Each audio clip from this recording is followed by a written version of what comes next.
Legado de Pitágoras. Versão brasileira, Som de Veracruz Studios.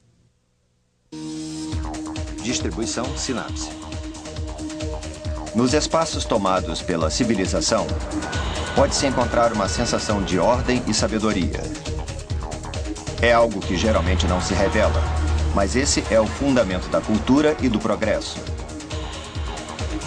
Esse fundamento é conhecido como matemática. A matemática começa com o Teorema de Pitágoras, que é sempre o início de uma nova jornada por novos espaços. Desafiando Pitágoras.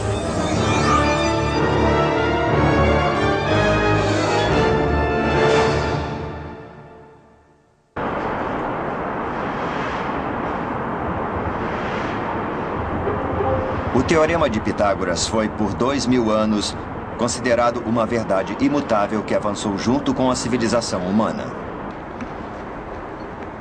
Mas um dia, as pessoas começaram a questionar o espaço criado por Pitágoras.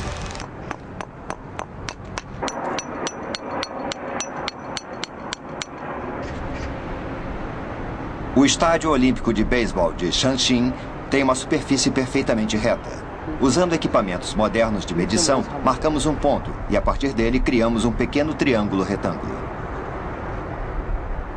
Para fazer um ângulo preciso de 90 graus para o nosso triângulo retângulo, usamos equipamentos modernos de medição.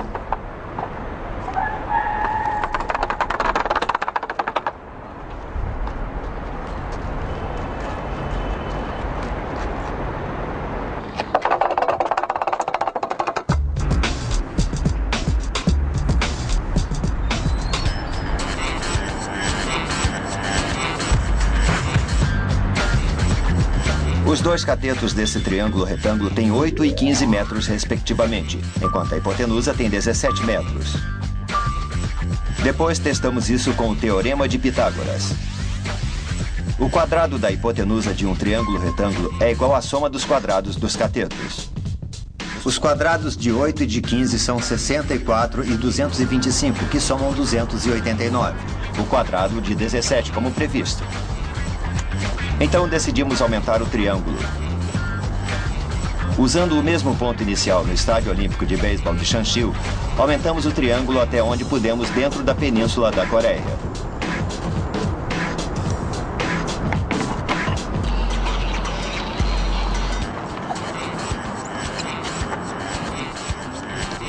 Para encontrar os pontos exatos necessários para fazer um ângulo reto preciso, usamos sistemas de localização por satélites, conhecidos como GPS.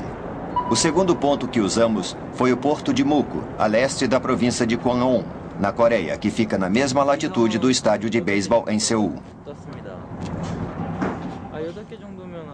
Nós temos 8 satélites em funcionamento, o que parece bom.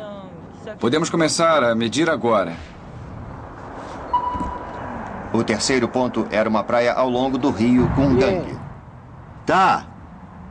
Conseguimos. Está bom aqui. O sinal de satélite está ótimo aqui onde eu estou. Tá ótimo. Ao mesmo tempo, no mesmo dia, a exatidão das coordenadas do satélite é quase perfeita.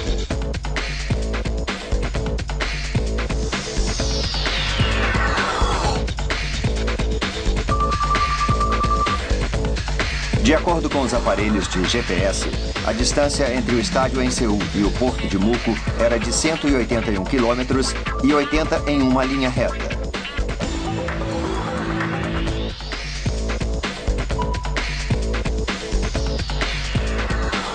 Enquanto isso, a distância do estádio até o rio de Gungang era de 80 quilômetros e 52 ao longo de uma linha reta que formou um ângulo reto com a primeira linha. E a medida da hipotenusa era de 199 quilômetros e 51. Depois, elevamos esses comprimentos ao quadrado para ter certeza de que o teorema se aplicava a esse grande triângulo retângulo. Mas o resultado que tivemos foi bastante inesperado. Os resultados de nossas medidas reais não batiam com o que o Teorema de Pitágoras previa.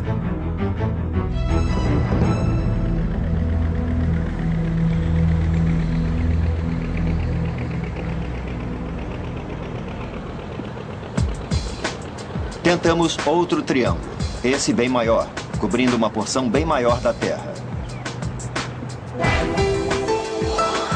Um lado era entre o Porto de Muco, na Coreia do Sul, e a ilha de Samos, na Grécia, lar de Pitágoras.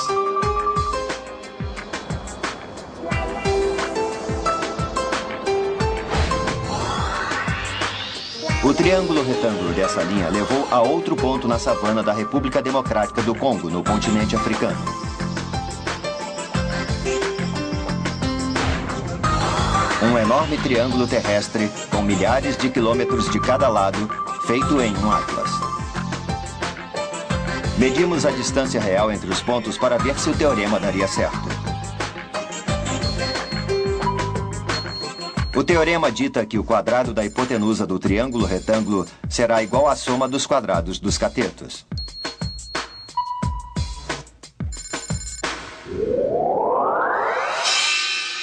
Mas, dessa vez, a diferença era ainda maior. Qual seria o motivo?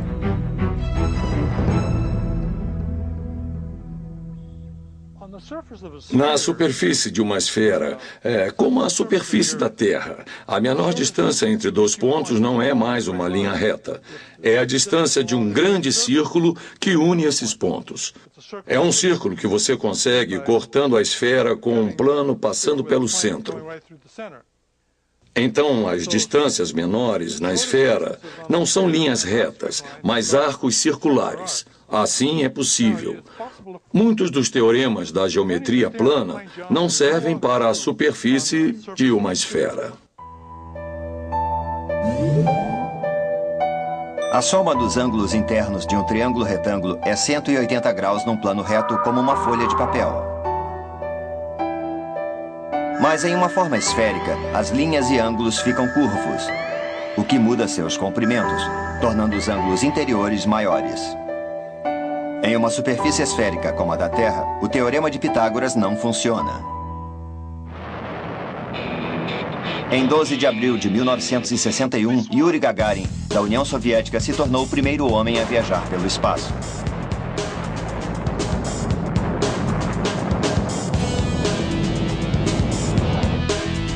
Pela primeira vez na história humana, alguém pôde ver nosso planeta de cima. Seus olhos viram uma Terra redonda e azul.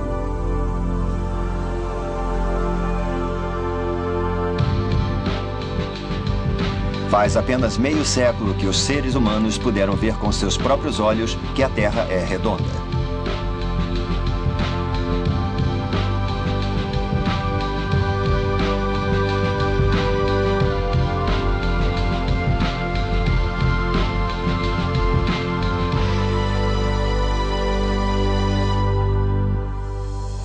Mas os antigos matemáticos foram os primeiros a saber que vivemos numa bola redonda.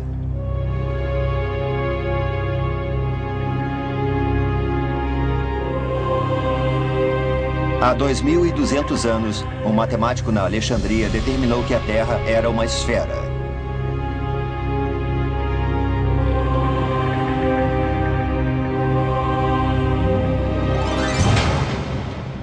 Eratóstenes foi o supervisor da Biblioteca da Alexandria, que na época era o centro de todo o conhecimento e aprendizado do mundo. Um dia, na biblioteca, ele leu parte de um diário de um viajante.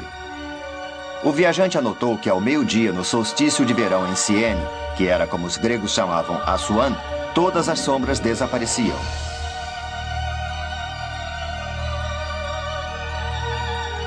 Isso chamou sua atenção, porque isso não acontecia em lugar algum que ele conhecesse.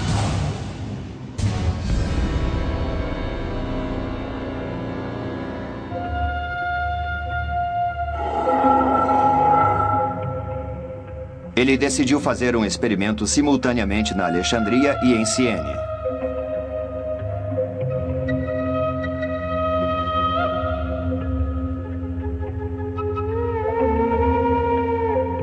Foi no dia do solstício de verão, quando o Sol estava em sua latitude mais ao norte.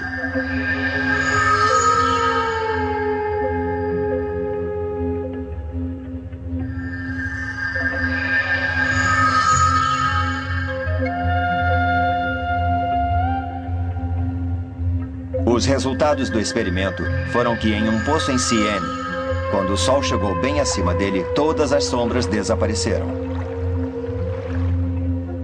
Distante, na Alexandria, algumas sombras continuaram. Isso era curioso, porque o tamanho das sombras era diferente. Ele tinha descoberto que a Terra é redonda? Eu acho que ele soube. Quando um navio navega uma longa distância no mar, ele parece afundar no horizonte, independente de que direção ele esteja seguindo. Acho que eles descobriram que a Terra não poderia ser plana.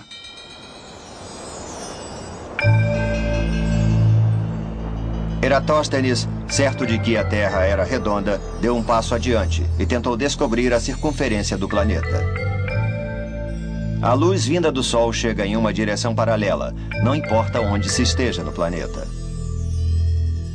Mas porque a superfície da Terra é curva, a sombra formada vai ter comprimentos diferentes, dependendo de onde se esteja no planeta. Eratóstenes usou o comprimento das sombras de dois locais na mesma longitude para medir a circunferência da Terra. Seu experimento começou na Alexandria.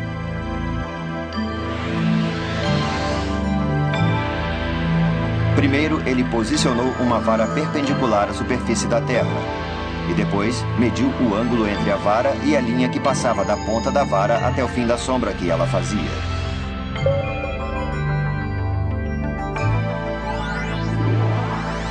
O ângulo formado pela vara perpendicular na Alexandria e sua sombra formavam um ângulo de 7,2 graus.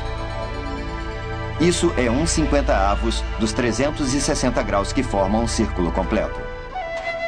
Agora, ele só precisava descobrir a distância até Siene para medir a circunferência da Terra. Eratóstenes decidiu medir a distância da Alexandria a Siene andando a pé.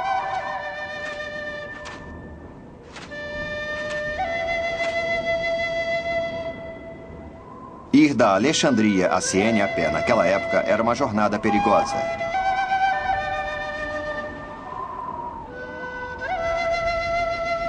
Ele passou muitos dias atravessando o deserto para determinar que a distância era de 5.000 estádios ou 800 quilômetros.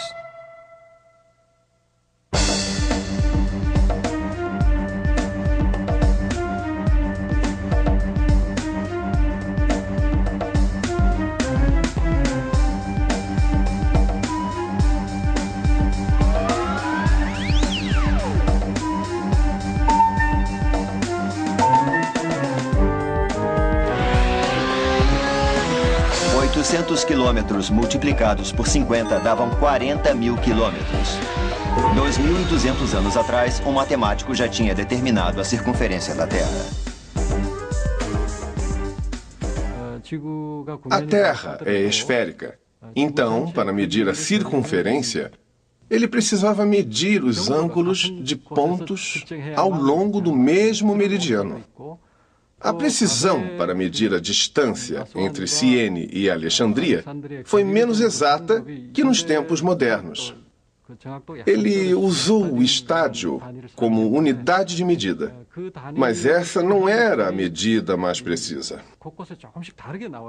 É difícil converter isso para a métrica moderna, mas pode-se dizer que essa medida era extremamente precisa para o seu tempo.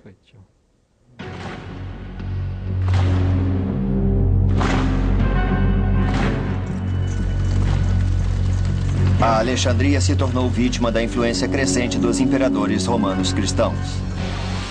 Em 391 foi ordenado que todos os templos pagãos fossem destruídos e a biblioteca da Alexandria foi destruída pelo fogo. Os comandantes do Império Romano não queriam filosofias discordantes. Pouco depois disso, a Europa entrou em uma hibernação nas trevas.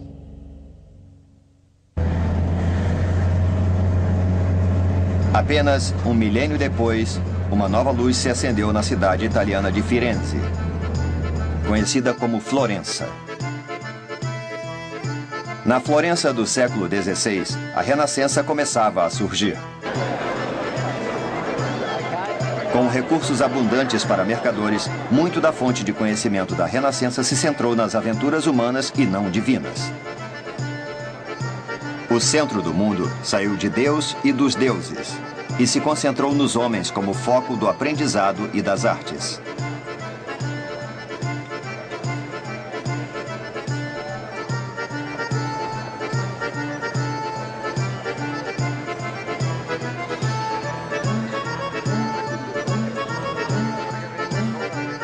Florença ainda é um espetáculo da vitalidade da era da Renascença.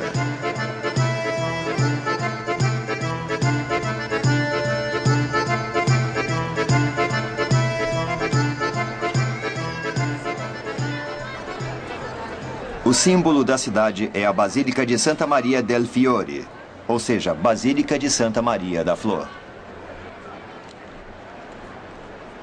Esse é o Domo, a grande estrutura que se ergue diante da beleza sem palavras da cidade de Florença.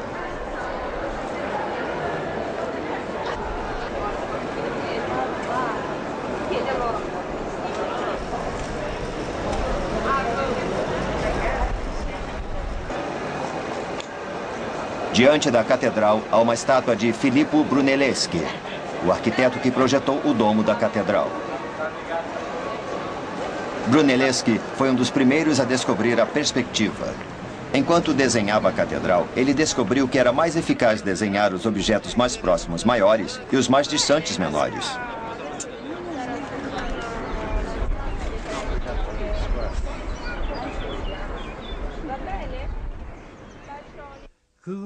O espírito da Renascença era a razão. Eles usavam a razão para se concentrarem no humano. Isso os levou aos ensinamentos dos gregos, que eram relacionados ao helenismo. Verdade, bondade e beleza fazem parte disso. Para eles, verdade e beleza eram formas de raciocínio e eles acharam que poderiam expressar essa beleza matematicamente. Era assim que pessoas como Leonardo da Vinci pensavam. Foi o espírito daquela era que levou à geometria e também à perspectiva.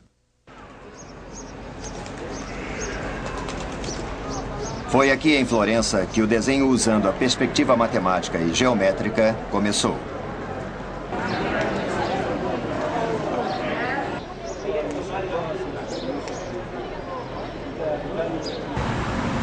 A igreja de Santa Maria Novella contém o famoso afresco do pintor Masaccio, que morreu jovem aos 27 anos. A obra de Masaccio, a Santíssima Trindade, é encontrada nessa catedral. Ela marca o primeiro uso de perspectiva linear sistemática. Embaixo está o casal que patrocinou esse quadro. Ele também tem Maria, João Batista, Deus e Jesus crucificado. Esse quadro tem um cálculo de onde Masaccio achava que seria o nível dos olhos de quem veria a pintura.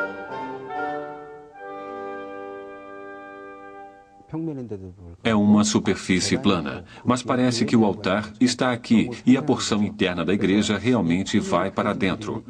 Era uma coisa incrível para a época que uma superfície plana pudesse parecer tão tridimensional e viva. Até mesmo para mim hoje é incrível. Então acho que as pessoas daquela época devem ter ficado surpresas com esse quadro.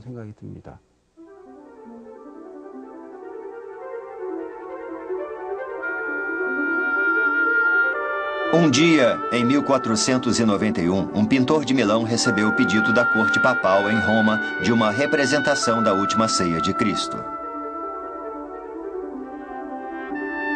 A cena acontece antes da crucificação de Jesus, quando ele está em Jerusalém comendo com seus discípulos. Era uma cena comumente retratada por vários artistas.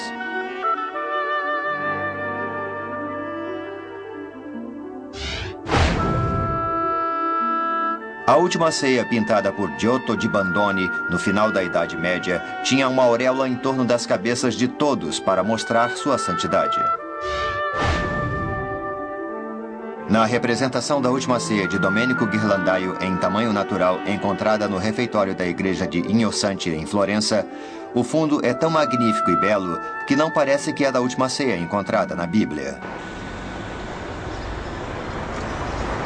Entre todas as representações da última ceia, a que é considerada a melhor está em um convento em Milão.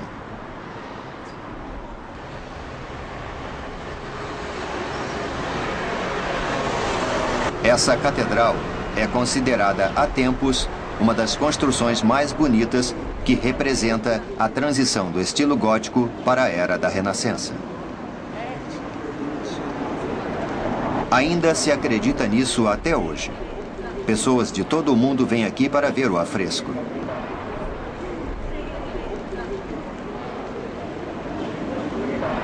É a Última Ceia de Leonardo da Vinci. Esse quadro sofreu danos com o tempo, mas ainda é considerado como a mais perfeita de todas as representações. Há várias pinturas da Última Ceia. Não só Leonardo da Vinci representou essa imagem. Os pintores não pegam simplesmente pincéis e pintam na tela. Eles desenham projetos e esboços várias vezes. Em outras palavras, os pintores planejam o que é que eles vão pintar.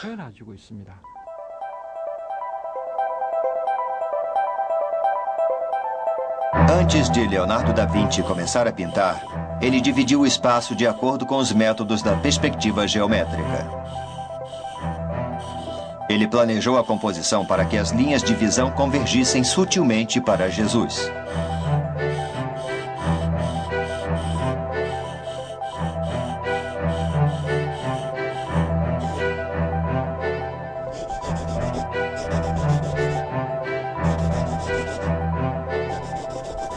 Depois de posicionar Jesus adequadamente, ele posicionou os 12 apóstolos.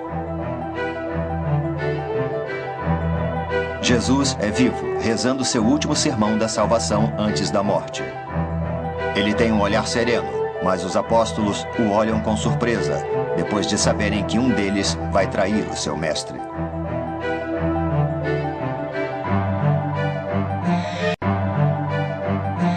Dizem que os monges desse convento olham essa pintura e têm ilusões de fazerem parte da última ceia com Jesus e seus apóstolos.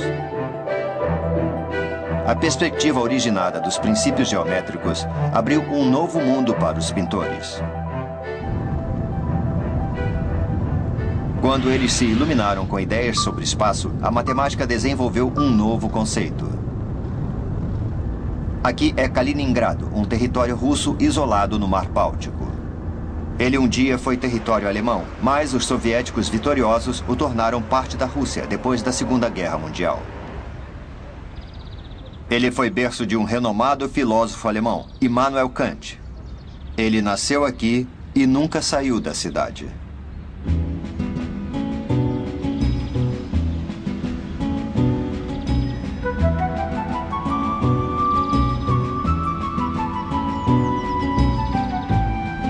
O rio Pregolya passa por Kaliningrado como um gancho.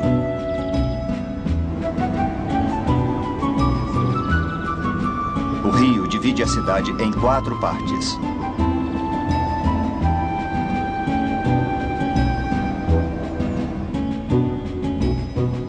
Kaliningrado é importante há muito tempo como um porto sem gelo no Báltico, o que fez dele um importante centro comercial. 7 pontes conectam partes da cidade. 200 anos atrás, pessoas aqui tentavam resolver o famoso enigma das pontes. Em uma cidade com 4 partes e 7 pontes atravessando o rio, a questão era se seria possível atravessar todas as 7 pontes sem atravessar uma mesma 2 vezes. Muitos tentaram resolver o quebra-cabeças atravessando as pontes, mas ninguém chegou a uma resposta definitiva.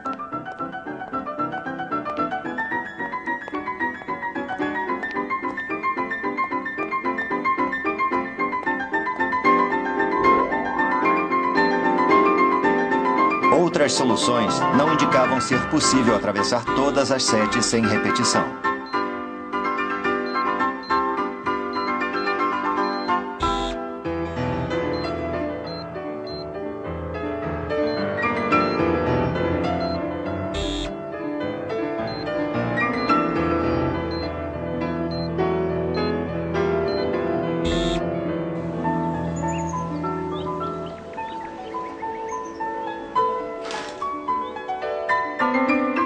O enigma das pontes de Kaliningrado ficou sem solução por um bom tempo.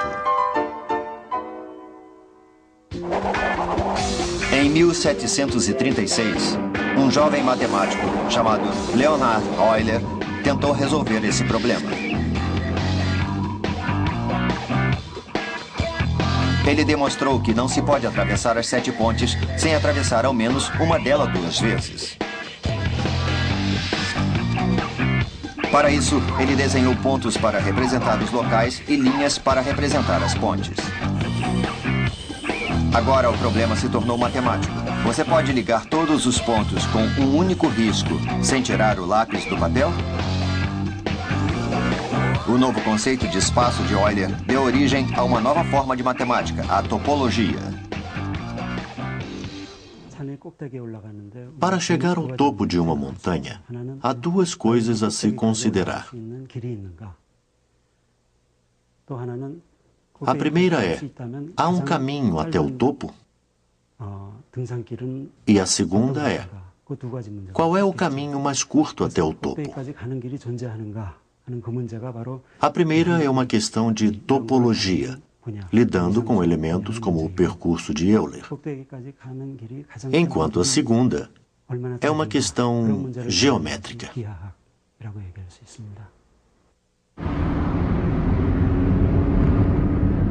A imaginação e a inovação da matemática para compreender melhor o espaço redondo da Terra levou a novas descobertas.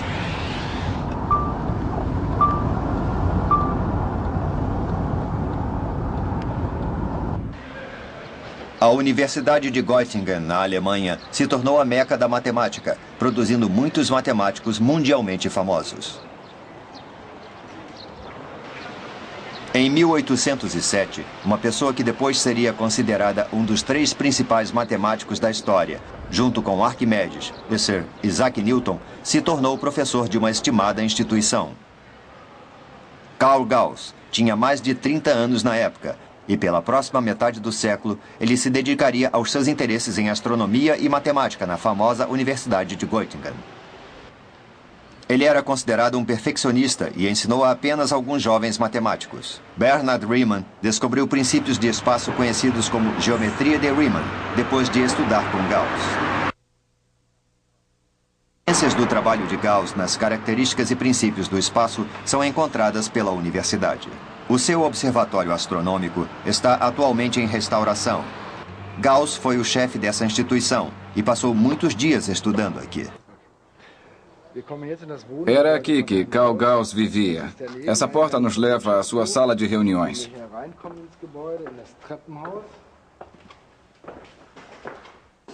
Como pode ver, é um espaço pequeno. Nada aqui é muito grande.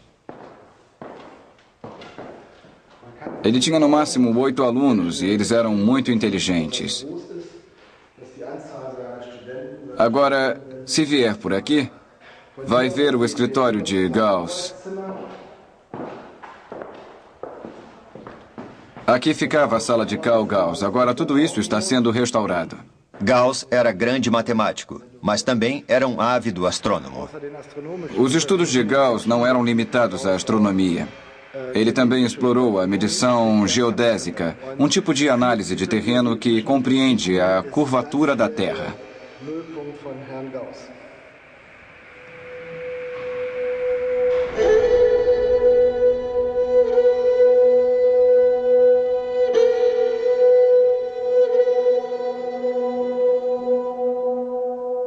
Gauss deu uma visão matemática ao estudo da superfície redonda da Terra. Ele queria ver como o espaço na Terra era diferente da superfície de um plano, como um papel. Ele mediu triângulos desenhados na Terra. Não foi um desafio fácil.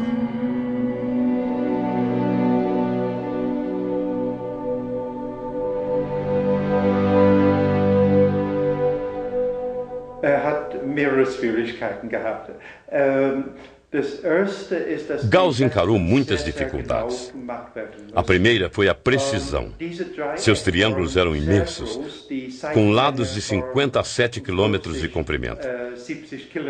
Era difícil ver um vértice a partir do outro. Ele fez aproximadamente 200 medições dessas e depois analisou meticulosamente os dados para conseguir resultados precisos.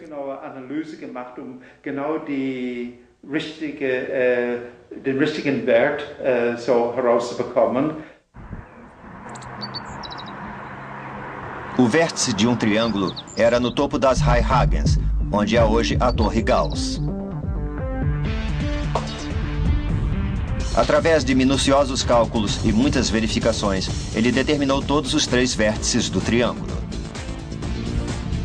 Ele determinou a diferença entre um triângulo na Terra e um desenhado na superfície plana de uma folha de papel.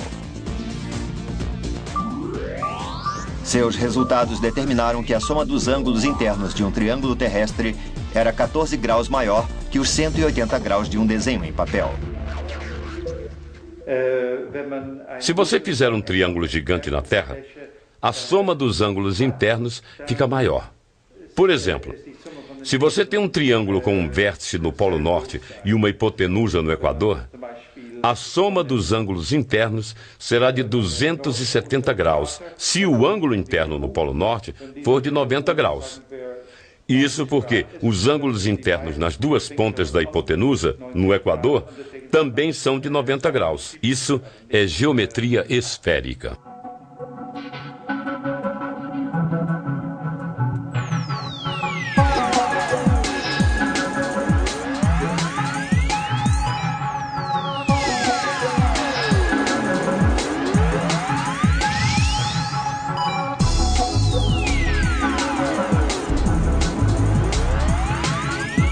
A soma dos ângulos internos de um triângulo em uma superfície plana sempre resulta em 180 graus. Mas a soma dos ângulos internos de um triângulo retângulo conectando o Polo Norte e o Equador é de 270 graus. Isso porque a Terra é esférica, com uma superfície redonda.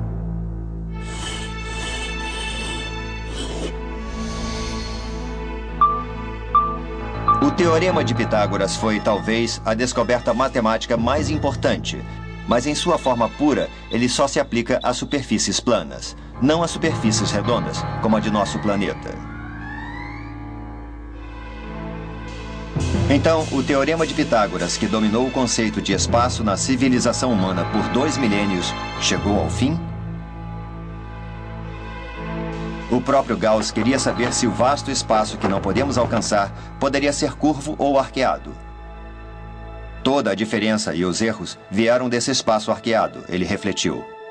Resolver esse problema era um esforço pioneiro que exigia experiência especial e tempo de dedicação. A Renascença apontou a atenção europeia para o Novo Mundo.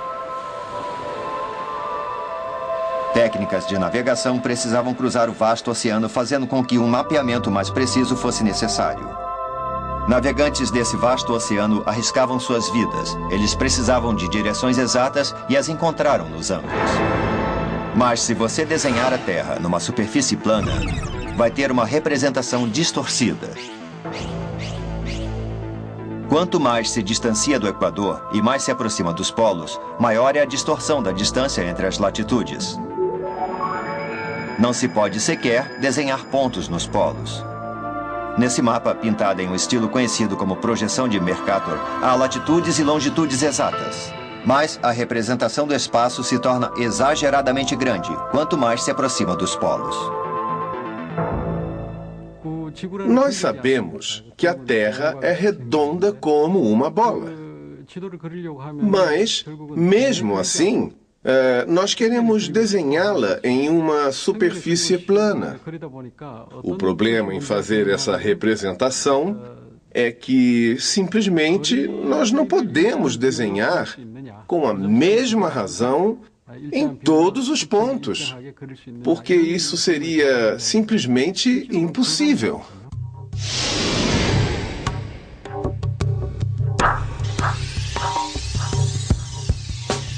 A distorção entre dois pontos em uma Terra esférica foi resolvida com um novo tipo de método de mapeamento chamado de Sistema Universal Transverso de Mercator. É um método em que um ângulo de um ponto específico é igual aos ângulos que você veria em um mapa.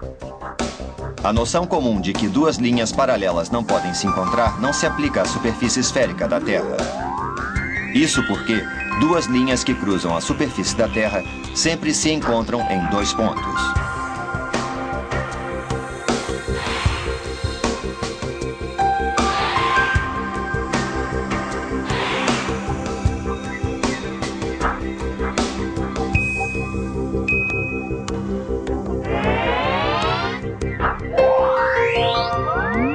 A menor rota entre dois pontos específicos na Terra é uma linha reta feita por um avião que passa pelos dois pontos e atravessa o centro da Terra. Essa linha chamada de Grande Círculo é o menor caminho na Terra. A linha azul no gráfico é a rota do círculo usada pelas linhas aéreas.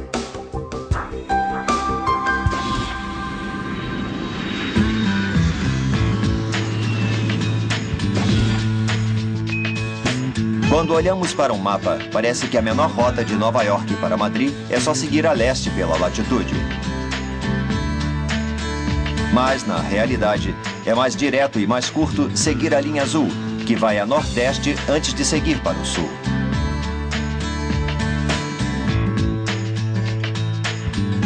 Essa rota menor, usada por aviões, também é o caminho usado por aves migratórias engenhosas em suas longas jornadas globais.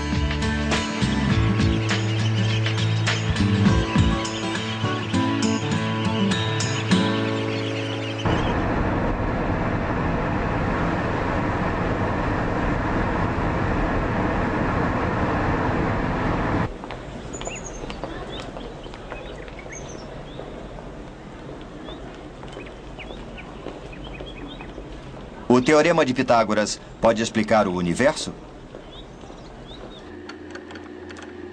O astrônomo Robert Kirshner tenta medir o tamanho do universo. Para descobrir se o universo é plano ou curvo, suas ferramentas mais importantes são um telescópio de alta potência e o conhecimento matemático. O padrão de medida de Kirshner é a distância até uma supernova recém-explodida. Podemos descobrir outras coisas sobre a galáxia na qual aquela supernova está localizada que nos permitam determinar sua distância.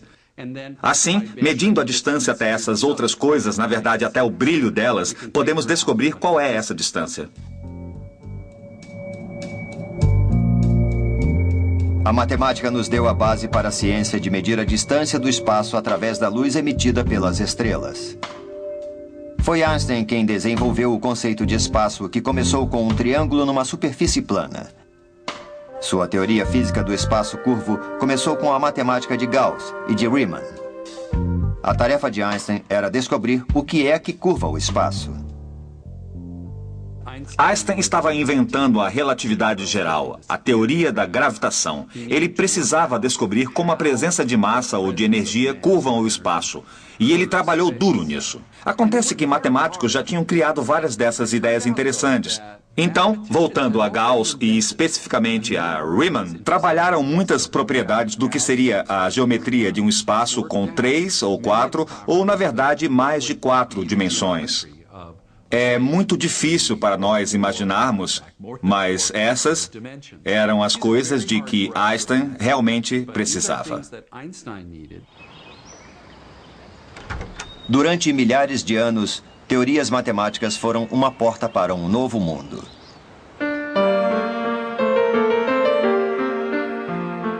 Essa porta abriu caminho para o centro da teoria da relatividade, que detalha como o espaço que ocupamos viaja através do tempo.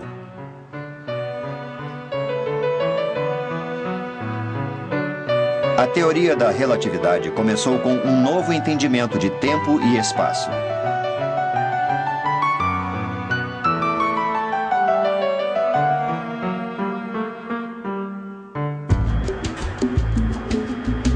A relatividade do mesmo tempo e do mesmo espaço foi a chave para se entender o cosmos e o mundo de partículas elementares.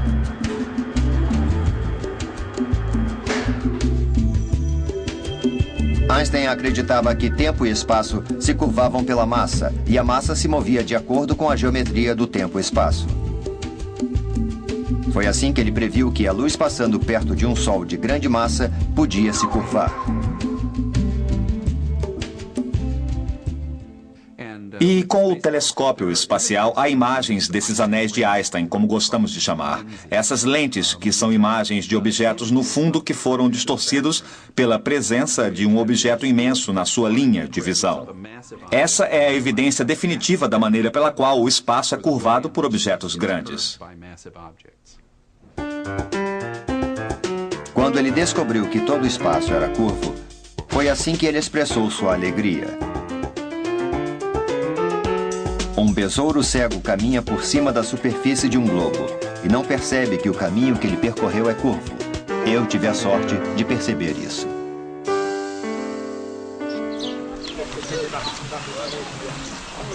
Em 29 de maio de 1919, houve uma maravilhosa oportunidade de se verificar se a teoria de Einstein era verdadeira. Um eclipse solar total sempre foi um evento que atraiu astrônomos e outros para a observação desse incrível fenômeno natural.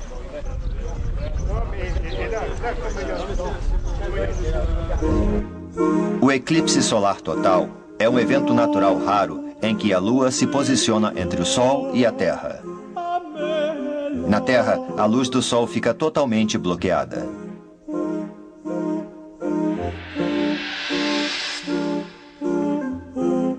As emoções se afloram quando o eclipse começa.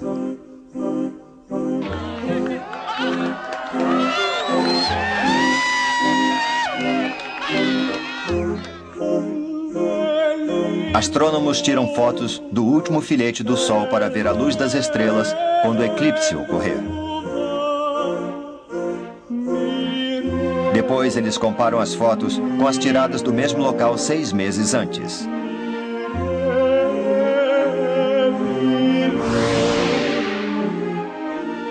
Quando o Sol brilha, a luz da estrela parece estar ao lado do Sol. O estranho, no entanto, é que as estrelas foram escondidas atrás do Sol. O resumo é que o que vimos na Terra foi a luz daquelas estrelas curvadas enquanto passavam pelo Sol. Alguém de enorme imaginação na física, claro, Einstein, porque ele é o único ou um dos poucos que pensou em gravidade como resultado da geometria. Então, a ideia dele, a teoria da relatividade geral, é uma ideia sobre geometria, e sobre tempo e espaço, e sobre como a presença de matéria curva o espaço, e depois a luz ou os objetos se movem nesse espaço curvado. Isso foi completamente original. Enfim, a teoria da relatividade de Einstein foi uma obra-prima produzida pela curiosidade humana sobre lugar e espaço.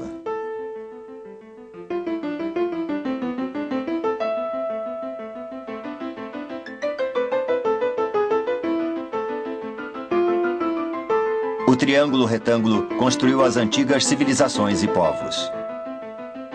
A matemática dos triângulos e o teorema de Pitágoras foram as ferramentas essenciais para o entendimento do espaço em que vivemos. Usamos termos na geometria como distância, comprimento, tamanho, volume e ângulos. Esses todos são conceitos para medir o espaço, e o teorema de Pitágoras é o ponto inicial de todos eles. Através desse teorema, podemos determinar comprimento e tamanho, calcular volume e medir ângulos.